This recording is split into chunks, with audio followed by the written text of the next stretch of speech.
So it was, you know, it wasn't the best of receptions. I have to say, you know, as a Scot, that's kind of alien to me because obviously, you know, the Scots have their ups and downs, as we have had already in this tournament. But the supporters tend to be 100% behind them, and it's, oh, well, lads, let's get on to the next one. So we just don't really see that. Where does that come from? You know, sorry, I'm just shocked, I suppose. It's just funny how, like, the fans can be, not all, but some can be so fickle. Like, they're so behind them, cheering them, and once they make a couple of wrong moves, like, it just changed to a complete different kind of... Look, you heard booing, and it didn't feel like there was any kind of empathy. And I know, obviously, you want your team to do well, but they're just people, but they've got amazing skills and gift in their sport. But have some compassion, especially if you're throwing so hard at them, and you probably couldn't go on the pitch and do the same thing as them. I know, but... Yeah.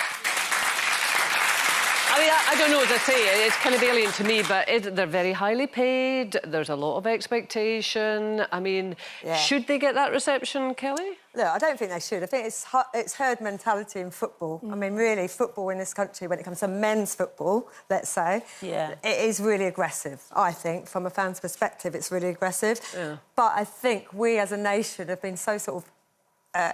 inbuilt sort of this England mad culture of football. Britain's coming home, it's this, it's that. And we expect a lot from our players, you know, because they are highly paid, but they're highly paid for their clubs. And when they come together as a nation, you expect them to bring that kind of standard to the fore. Now, I'm not saying, are we saying they should be the best in the world? Well, not necessarily, because everybody else is in that same competition. But I don't think the fans, you know, like you said, if they go and win the next game, there would be no booze, right? Yeah. No booze at all. Yeah. So it's vilifying. Given that they've got to go into the next game, and it's a must-win game, I presume, they have to have a result. Is that going to motivate them? Would that motivate you as a top sports person if you got booze? Yeah, but it's not about, really, the fans. It's going to be now the management. It's going to be about the teams coming together, lifting their head up and going again. You know, we all say, was booing going to make them do that? How are you being encouraged by if you own the people that are saying they're there for you, flying out for you, paying tickets for you, you don't win a game and that's it. It's like boo-hoo and kind of like fob you off. What are you thinking, Linda? Well, I just think it just shows no respect, really. And I think what you have to remember is they've all come from different football teams, so they're not used to all playing together before. So it's the first time that they're all being together on a football, like in a football pitch for this or tournament, whatever. I mean, a lot of them for this, Right. But no, I think it just shows really lack of respect. But they're working really hard and they're trying their hardest. Obviously, everyone's trying their hardest. And they can't always win. There's always got to be someone that loses, hasn't there? The thing is, they should be winning against Denmark. I mean, they should have. Really? Realistically, in football, they should have won that game. League-wise, and that's the issue. Well, they didn't lose it, did they? Because it was a draw. Yeah, but they didn't.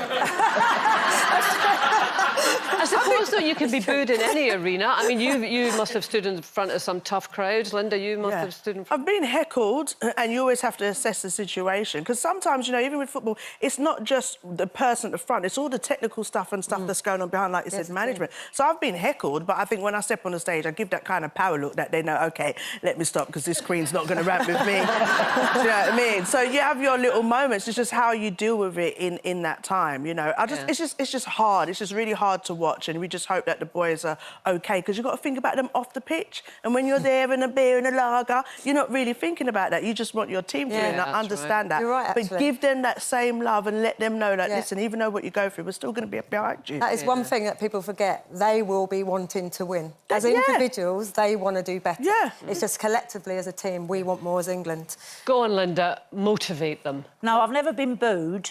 But I have been laughed at. What was that? In a nice way or not nice way? No, not in a nice way. Oh. Because I'd had to do opera singing once. Me and Pauline Quirk were doing opera singing with Leslie Garrett.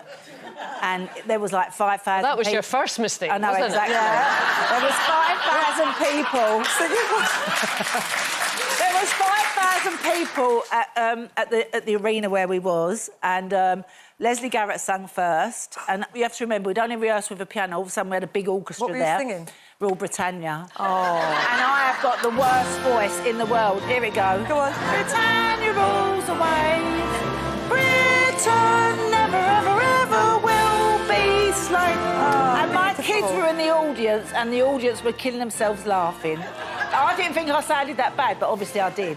Oh, that That is tough. It was tough. That is Yeah. tough.